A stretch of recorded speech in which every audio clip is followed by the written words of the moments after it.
엄마가 변했어요. 안경환 수필집. 교음사. 작가 안경환 소개. 월간 수필문학 천료 등단 가로 2013년 가로 국제팬 한국본부 회원 한국수필문학가협회 이사 수필문학추천작가회 이사 진주 남강문학회 부회장 여울문학회 회원 파터블 러리펄 대표 저서로는 못 말리는 가족. 엄마가 변했어요. 국제팬 한국본부 창립 70주년 기념 산문 선집. 안경환 수필집. 국제팬 헌장.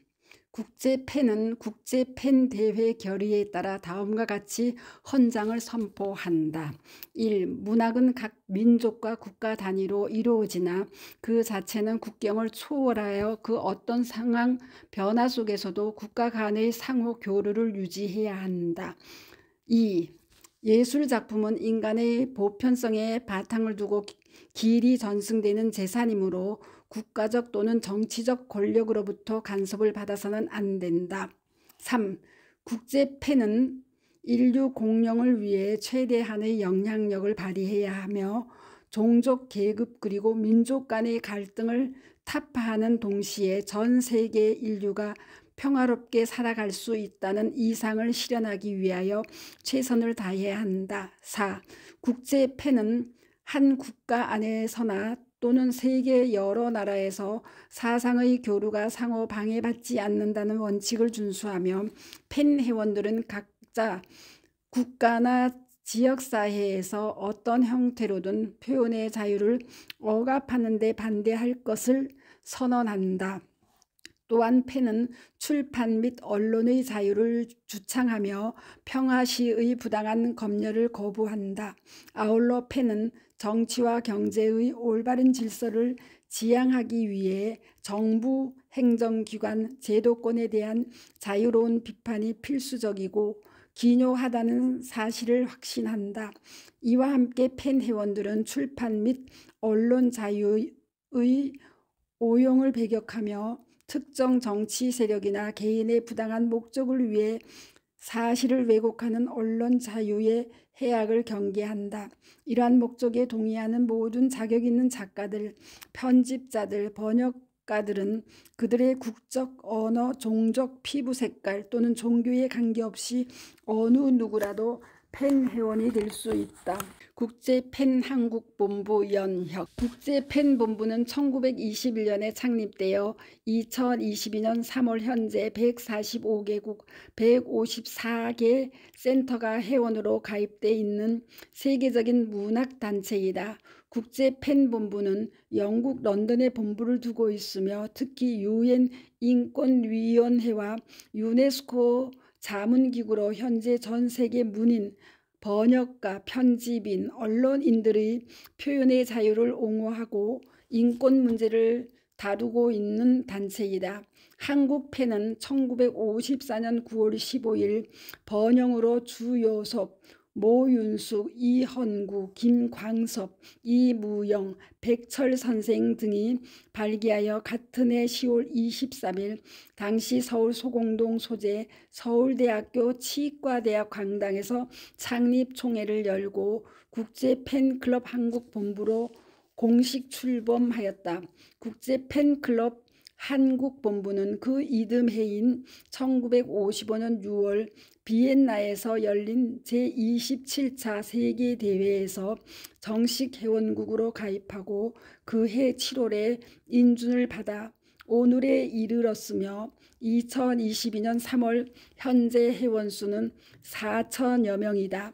사단법인 가로 국제팬 한국본부 인터내셔널 팬 코리아 센터 가로는 역사와 권위를 자랑하는 국제적 문학 단체로서 회원들의 양심과 소신에 따른 저항권과 표현의 자유를 옹호하고 구속 작가들의 인권 문제를 다루며 한국의 우수문화 작품을 번역, 세계 각국에 널리 알리고 우리 민족의 고유 문화와 전통 문화 등을 해외에 소개하는 한편 세계 각국과 문화 교류 및 친선을 도모하는 데 주도적 역할을 담당하고 있다. 1954년 10월 23일 국제 팬클럽 한국본부 창립, 1955년 제27차 국제 팬 비엔나 대회에서 회원국 가입, 더 코리아 팬, 영국판 및 불어판 창간, 1958년 국내 최초 번역 문학산 제정, 1964년 팬 아시아 작가 기금 지급, 가로 1970년 제6차까지 가로, 1970년 제37차 국제 팬 서울대회 개최, 가로 60개국 참가, 가로, 1975년 팬 뉴스 창간 이후 팬 문학으로 제호 변경, 1978년 한국 팬 문학상 제정, 1988년 제52차 국제 팬 서울대회 개최, 1994년 제1회 국제문학 심포지엄 개최, 1996년 영문 개간지 코리안 리터처 투데이 창간, 2001년 전국 각 시도 및 미주 등의 지역위원회 설치, 2012년 9월 제78차 국제 팬 경주대회 개최, 2015년 9월 제1회 세계 한글 작가 대회 개최, 2016년 9월 제2회 세계 한글 작가 대회 개최, 2017년 9월 제3회 세계 한글 작가 대회 개최, 2018년 11월 6에서 9일 제4회 세계 한글 작가 대회 개최, 2018년 8월 22일 정관 개정에 의해 국제 팬 한국 본부로 개명, 2019년 2월 팬 번역원 창립, 2019년 11월 12일에서 15일 제5회 한글 작가 대회 개최, 2020년 10월 20에서 22일 제6회 세계 한글 작가 대회 개최, 2021년 11월 2일에서 4일 제7회 세계 한글 작가 대회 개최, 2022년 11월 1일에서 4일 제8회 세계 한글 작가 대회 개최, 국제 팬 한국본부 창립 70주년 기념 선집을 발간하며, 국제 팬 한국본부는 1954년에 창립되고 이듬해인 1955년 6월 오스트리아의 빈에서 열린 제27차 국제 팬 세계대회에서 회원국으로 가입되었다. 초대 이사장은 변영로 선생이 맡고 창립을 주선했던 모윤숙 시인이 부이사장을 맡았다.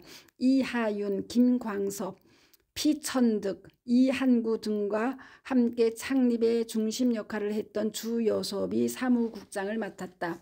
6.25 한국전쟁이 휴전된 지 겨우 1년이 되는 시점에 이루어낸 국제 팬 한국본부의 창립은 매우 깊은 의미를 담은 거사였다. 그동안 국제 팬 한국본부는 3차례의 국제 팬 대회와 8회의 세계 한글 작가 대회를 개최하며 수많은 국내외 행사를 주최해왔다. 이에 내년 2024년에는 창립 70주년을 맞이하게 되어 그 기념 사업의 일환으로 팬 회원들의 작품 선집을 발간하기로 하였다. 여러 가지 기념 사업을 진행하지만 회원들의 주옥 같은 작품집을 선집으로 집대성하여 남기는 일은 가장 중요하고 의미 있는 일이라 생각한다.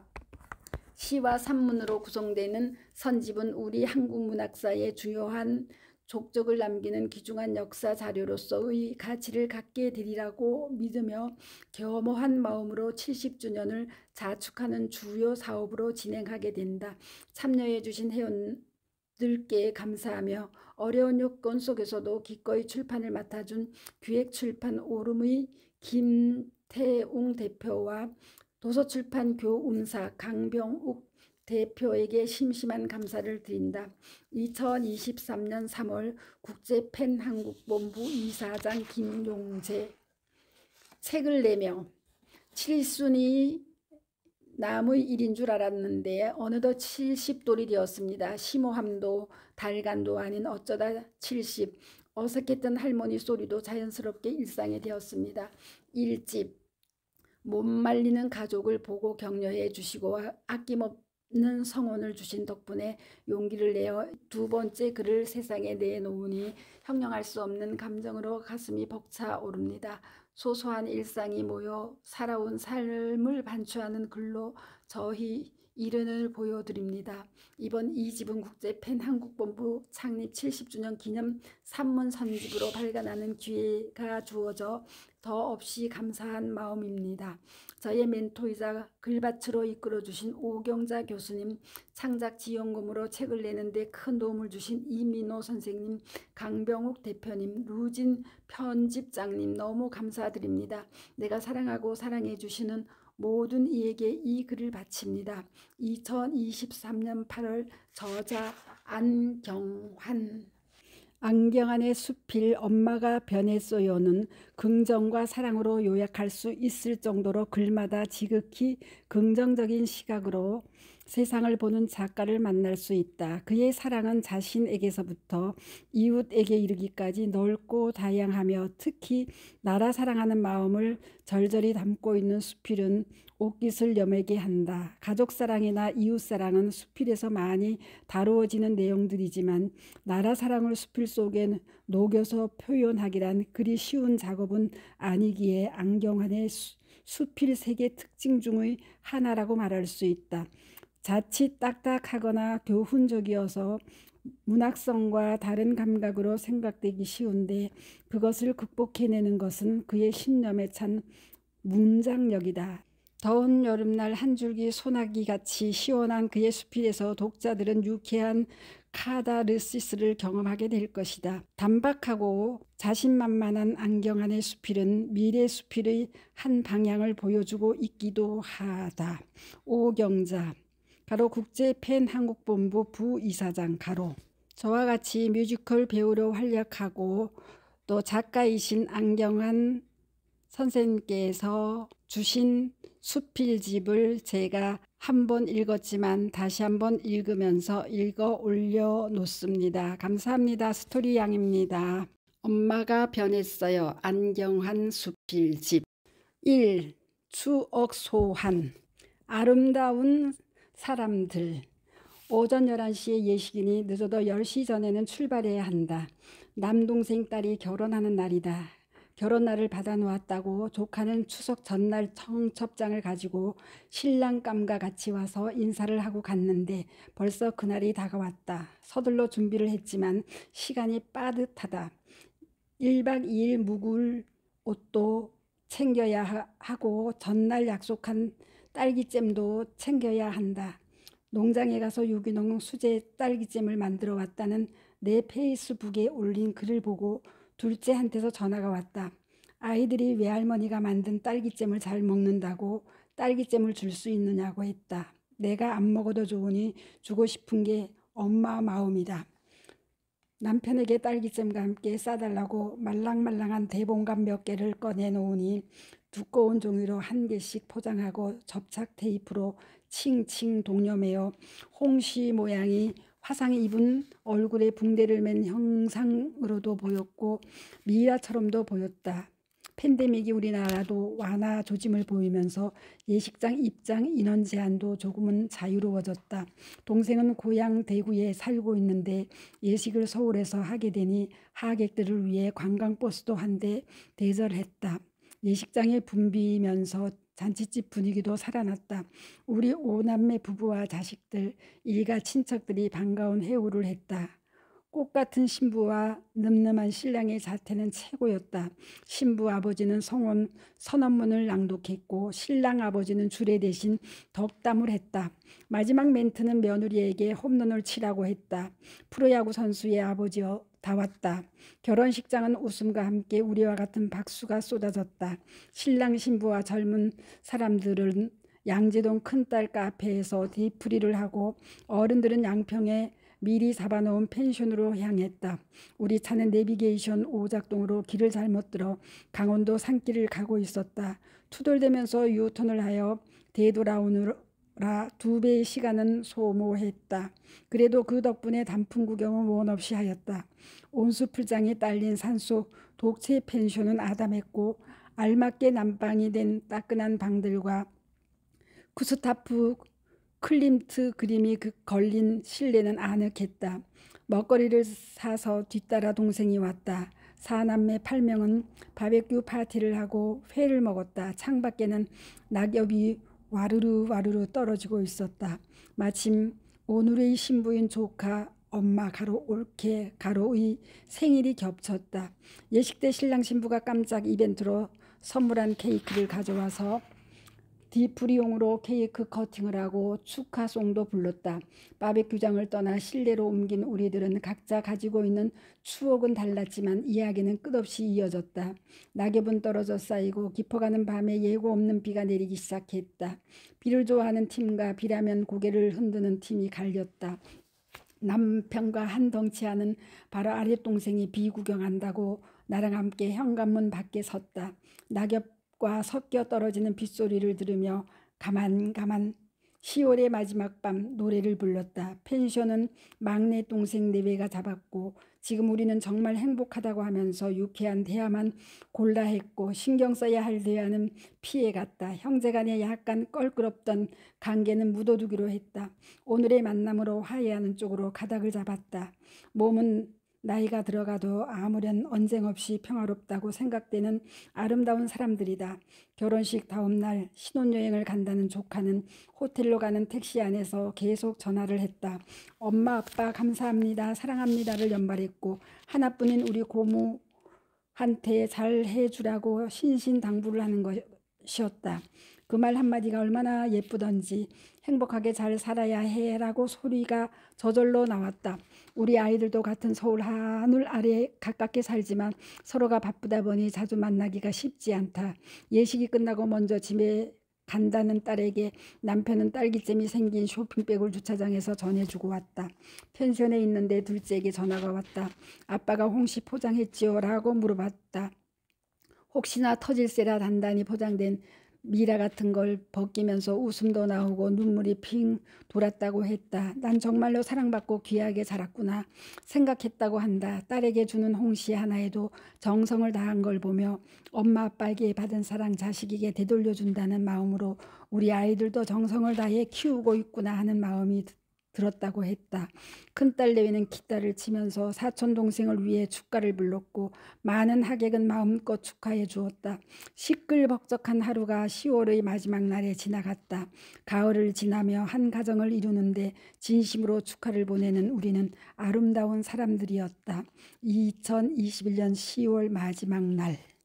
람세스. 지난해 6월 약 9시간 40분을 소요한 러시아 항공은 모스크바 공항에 점을 찍고 5시간쯤 걸려 이집트 카이로에 도착했다. 사진으로만 보던 필라미드와 스핑크스를 만나러 가는 날이다. 설레며 다가간 이집트.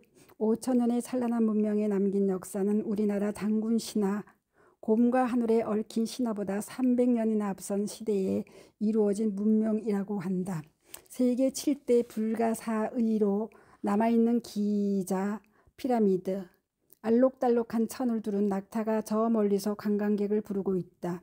모래바람은 어찌나 센지 목에 두른 스카프는 춤을 추고 사진을 찍는 몸을 휘청거리게 하였다. 몸은 사자, 머리는 사람인 이집트의 전설적인 동물이며 이집트 전역에 수천 개가 있었는데 남아있는 것 중 가장 크고 유명한 스핑크스와 눈맞춤을 하고 사진을 찍었다.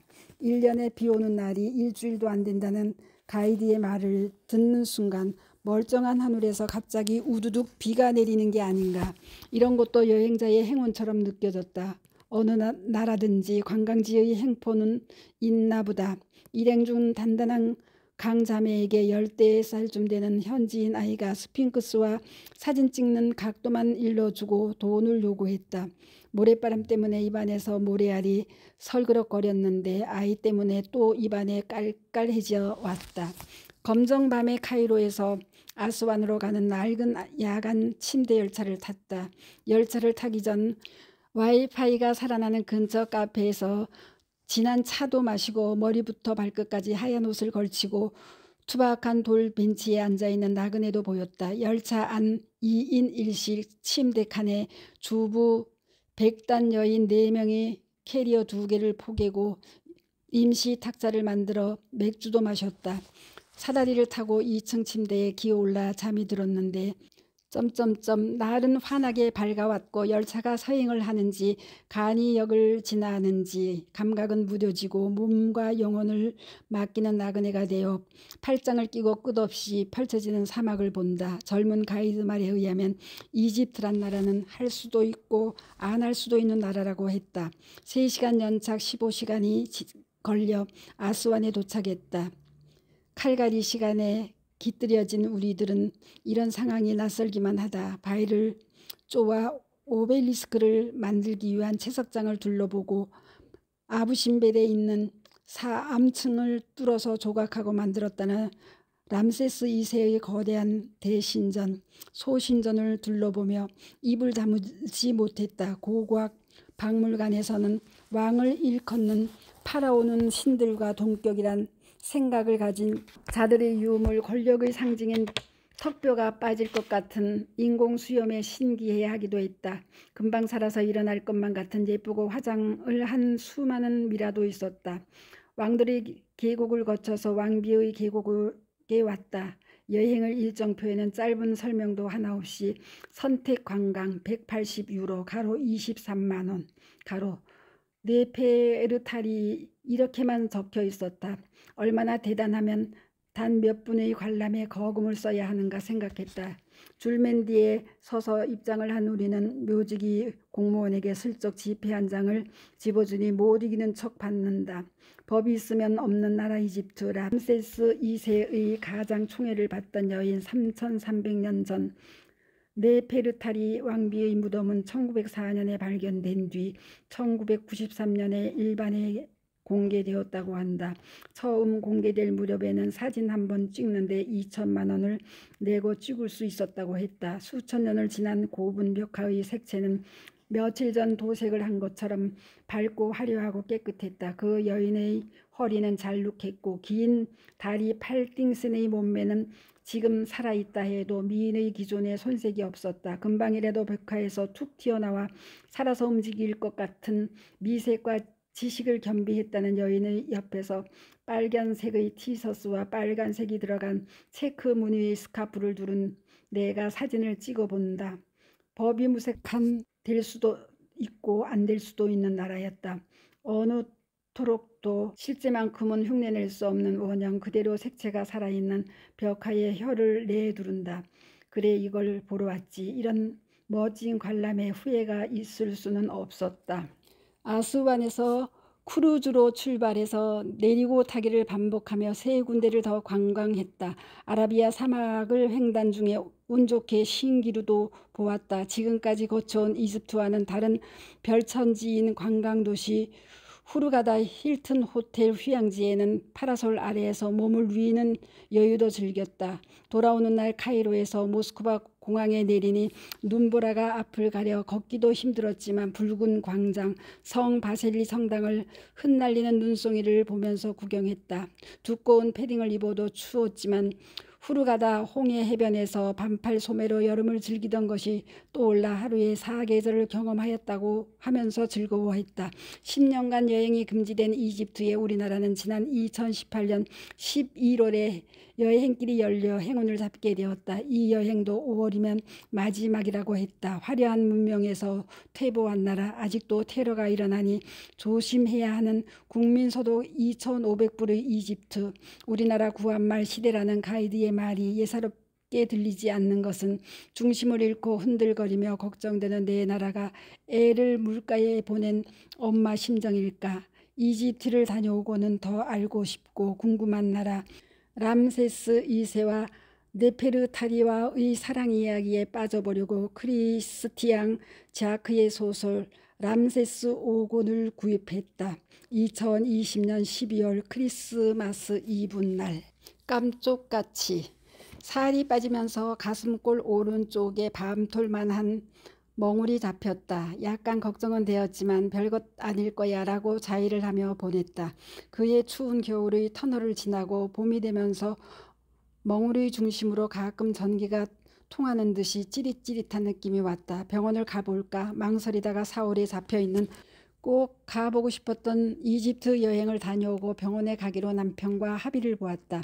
병원 진단 결과가 나쁘게 나오면 여행도 잡치고 일행들에게 폐해를 끼친다는 이유에서였다. 여행을 다녀오는 길로 동네에 있는 국민보험공단 지정병원에서 유방암 검사를 하였다. 우려했던 결과는 나오지 않았다. 그럼 그렇지 내게 무엇이 있으려고. 자만심은 나를 편안하게 해주었다.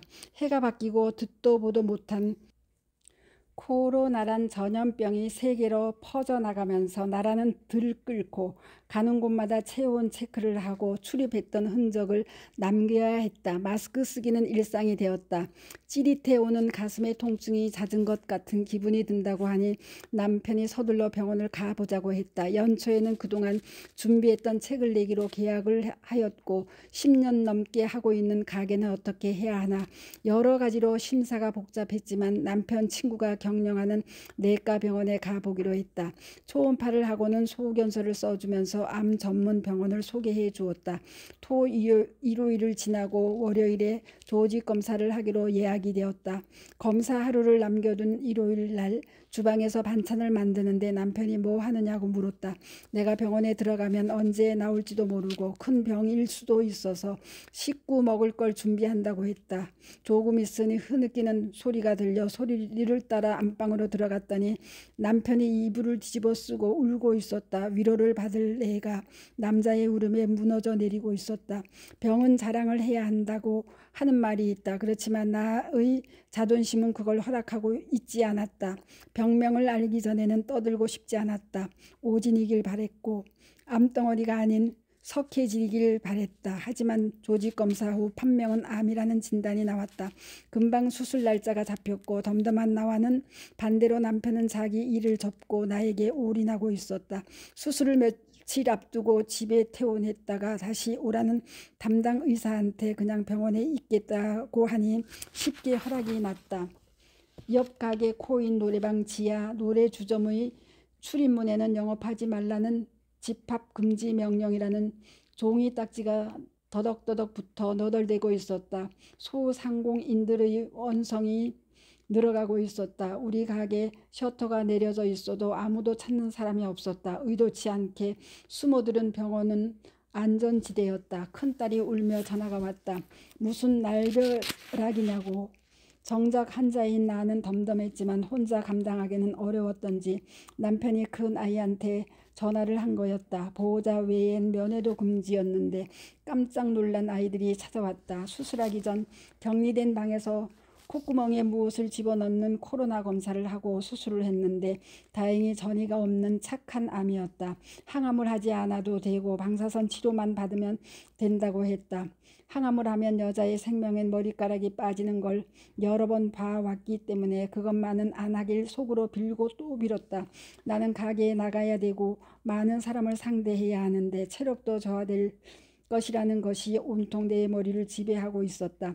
방사선 치료는 가게 운영을 하면서도 할 수 있었다. 2020년 7월 30일 그 와중에 33번의 방사선이 끝나는 날 내 책이 출간되었다. 외출이 줄어들고 집에 있는 시간이 많아지면서 원고를 볼 수 있는 시간이 많아진 것도 코로나 덕분인 전화 위복이라 해야 하나. 보름 만에 가게를 나왔는데 옷 속 피부에는 수술 자국이 남아있지만 얼굴은 멀쩡하니 어디 갔다 왔는지 아무도 물어보는 사람도 궁금해하는 사람도 없었다. 자기 것 챙기는 것도 벅찬 이웃 가게 사장들이었다. 병 자랑을 하다가 큰 병원을 소개받고 수술이 늦어져서 잘못된 경우가 있는 걸 보기도 했고 병원에 있다 보면 환자들 모두가 의사이고 약사였다. 요즘같이 좋은 세상 인터넷에도 좋은 정보를 얻을 수 있으니 굳이 남의 말을 듣지 않는 게 잘했다는 생각이 들었다. 코로나로 마스크를 쓰고 생활하는 게 더없이 불편하지만 마스크 덕분에 감기나 기관지 환자가 줄었고 우린 좋지만 대가와 이빈 후가가 울상이라는 말도 있다. 덕을 보는 사람이 있으면 손해보는 사람이 있다. 바깥 출입이 적으니 택배 같은 배달업이 성황을 이루기도 한다. 내 경우는 전염이 되는 병은 아니지만 사람 상대를 해야 하고 혹시 남이 알면 환자라는 동종의 누소리가 싫어서 숨기고 싶었는지는 모른다. 코로나 덕분으로 나의 시선 의식하지 않고 의사 선생님의 말만 듣고 깜짝같이 수술하고 내 자리로 돌아온 것 같아서 코로나를 떠올리면 내겐 깜짝같이 007 작전이 통과했다고 생각했다. 나중에 알게 된 친한 지인이 미리 알려주지 않았다고 무척 서운해했다. 알면 뭐해, 코로나 때문에 면회도 안 되고 하고 말해 주었다. 코로나가 방패막이가 되었다. 코로나로 인하여 매일 일희일비가 터져 나온다. 턱없이 부족하지만 소상공인들은 재난지원금 또는 상생지원금을 받았다. 큰딸이 하는 카페에서는 정부 방침대로 거리두기도 잘 지켰고 손님을 다 보내고 9시에 마감을 끝냈다고 한다. 그런데 직원들과 회식을 하다가 걸려서 벌금 150만 원을 냈다고 엎친 데 덮친 거라고 억울해한다. 그래도 아직까지 가족이나 친한 지인들이 코로나에 감염되지 않거나 힘들어했다는 소리를 듣지 않아 천만 다행으로 생각한다. 지금도 매일 안내 문자가 들어온다. 코로나의 위험에 노출되어 있지만 곧 치료제가 나올 것이고 내가 먹는 약도 끝나고 안정된 생활이 곧 오리라는 믿음 한 자락 가져본다. 난 암을 이긴 사람이야. 코로나 니까지껏 개 2021년 10월 추억소환. 결혼 7년 차인 둘째는 딸을 낳고 19개월 차이로 아들을 낳아 남매를 예쁘게 키우고 있다. 시댁과 가까이 살기도 하고 시부모님들과도 잘 지내서 친정 부모로서는 한시름 덜었다. 며칠 전 외손자가 장염이 걸려서 병원에 입원했다고 하더니 외손녀 사이까지도 전염이 되어 우리 딸만 빼고 식구 모두 링거 줄을 주렁주렁 매단 사진이 올라왔다. 코로나로 병문안도 안 된다고 하니 속만 태우고 시간을 보냈다. 남매를 키우는 딸을 보며 우리 아이들 키울 때 생각이 떠오른다. 큰 아이와 둘째가 5살 터울, 둘째와 셋째는 21개월 차이다. 그러니 둘째와 셋째는 친하게도 하고 싸움도 많이 했다. 둘은 유치원, 초등학교를 같은 곳에 다녔다. 우리 시대는 전교생의 운동장에 모두 모여 시상식을 했다. 우리 아이들 때는 시상식을 하거나 학교에 행사가 있을 때는 교실마다 설치되어 있는 비디오 화면을 통하여 전교생이 다 함께 볼 수 있게 했다고 한다. 야, 너 누나 또 나왔어. 누나가 대표로 나와서 상을 자주 타니 동생의 인기도 덩달아 올라갔다고 했다. 좋은 일만 있는 것은 아니었다. 더운 여름 어느 날 막내인 아들은 농구를 하다가 새끼 손가락이 부러져서 정형외과에서 손 전체를 한 달 동안 깁스를 하고 다녀야 했다. 지나간 일이라서 그렇지 그 당시는 엄마로서 마음이 많이 아팠다. 둘째가 고등학교, 막내가 중학교에 다닐 때쯤 아파트에서 주택으로 이사를 한 적이 있었다. 여러 가구가 사는 집에 공동으로 쓰는 큰 대문이 있고 우리 집만 쓸 수 있는 작은 대문이 있었다. 어느 날 학교에 가던 막내가 비닐봉지에 담긴 브랜드 빵을 들고 들어왔다. 갓 구운 것 같은 맛있는 빵이었다. 둘째가 중학교 때는 남녀공학인 학교를 다니다가 여고를 갔는데 중학교 다닐 때 알고 지내던 한 남학생이 아침마다 대문 문고리에 쪽지와 함께 빵을 걸어놓고 간다는 것이었다. 남매는 눈 사인을 보내며 뭐라고 하는 걸 보니 나만 모르고 오래전부터 알고 있는 눈치였다. 3남매이다 보니 밸런타인데이, 화이트데이, 로즈데이, 빼빼로데이, 생일이 있는 날은 꽃과 선물이 많이 들어왔다. 선물을 해준 거는 알 수 없고 받는 것만 눈에 띄었다. 어느 날은 둘이서 싸움이 났다. 황금색 바탕에 빨간 장미를 접어서 액자를 만들어 보낸 누나 선물을 몰래 여자친구한테 또다시 선물해버린 것이었다. 지금은 웃을 수 있지만 황당한 사건이었다. 3남매가 자라 짝을 만나 셋 다 출가를 했지만 추억거리는 너무나 많다. 100일 사진부터 졸업 앨범, 결혼 사진까지 결혼을 해서도 이사를 할 때면 버리기 아까운 것들은 우리 집에 갖다 놓는다. 우리 집은 3남매의 추억 창고다. 결혼해서 따로 살다가 2년쯤 우리 집에서 같이 산 후에 얼마 전 이사를 나간 아들네가 못다 가지고 간 짐을 정리하다 보니 꽁꽁 동여맨 작은 아가타 복주머니가 4개나 나왔다. 며느리한테 물어보니 자기 것이 아니라고 했다. 둘째가 남긴 거구나 하고 열어보니 귀걸이, 목걸이, 팔찌 같은 액세서리가 가득 들어 있었다. 젊은 날 추억이 하나하나 새겨져 있을 물건들이었다. 아이들의 육아에 지쳐 있을 딸이 떠오르며 콧등이 시큰해진다. 장롱 위에 올려진 그림 액자 차마 버리지 못하고 여기저기 아직도 남아있는 종이 장미 상자, 맡겨놓은 전문 서적, 무엇보다 소중했을 물건들이 잊혀가고 있다. 싸우면서 정이 든다더니 배우자를 만나고 아이들이 태어나서 부모가 되어도 남매 간의 우애는 돈독한 것 같아서 안심이 된다. 둘째가 7살 때 홍역으로 몸이 펄펄 끓으며 열이 40도 가까이 올라 입원한 적이 있었다. 2일 후면 1월 1일 우리 집에서 시집의 곽씨 사촌들 큰 모임이 있는데 12월 30일 날 입원을 했으니 20명 이상 먹을 음식도 해야 하고 걱정이 이만저만이 아니었다. 그 당시 병원에서는 입원실이 없어 1인실에 입원을 했다. 링거줄을 달고 화장실도 따라다니고 언니도 남동생도 없는 병원에 혼자 독차지할 수 있는 엄마가 옆에 있으니 얼마나 좋았으면 엄마 퇴원하지 말고 더 있다가 가면 안 되느냐고 했던 딸이었다. 그 철부지가 자라 엄마가 되었는데 두 아이가 열이 올라 병원에 입원했다. 둘째에게 전화가 왔다. 아이들 장염이 거의 완치가 되어 퇴원했다는 반가운 소식을 전해왔다. 삼남매의 어릴 때 사진을 꺼내보면서 추억에 젖어본다. 누나 선물을 가로채어 선물하고 다투었던 것도 다 지나간 한때의 추억이다. 외손주 둘도 엄마와 외삼촌처럼 사랑하고 다투면서 커나가겠지.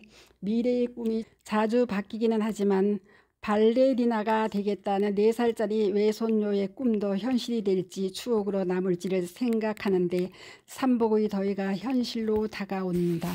2021년 7월 수소양입니다. 감사합니다.